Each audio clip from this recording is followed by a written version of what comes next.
On reste côté anglais avec cet accord historique, Christophe, qui scelle le divorce. On parle bien sûr du Brexit et de ses conséquences désormais. Oui, l'accord doit encore passer devant le Conseil et le Parlement européen pour être ratifié. Bruxelles lancera la procédure de signature lundi. D'un côté comme de l'autre, on a salué un bon accord. Le Premier ministre britannique a brandi hier soir des centaines de pages de l'accord commercial signé hier. Un cadeau, a dit un Boris Johnson confiant. Mais derrière le discours triomphant, la réalité apparaît un peu plus contrastée. Marion Gauthier, vous êtes notre envoyé spécial à Londres. Ah oui, même la victoire annoncée pour le secteur de la pêche est à relativiser.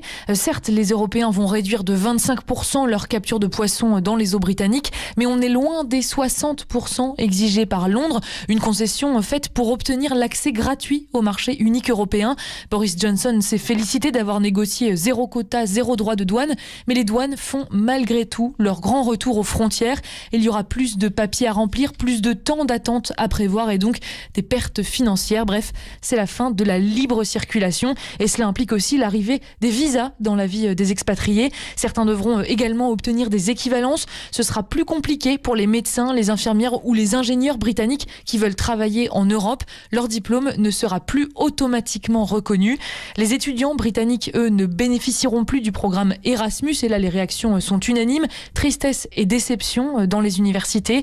Vent d'inquiétude du côté de la City qui perd son accès automatique, encore une fois, au marché financier européen.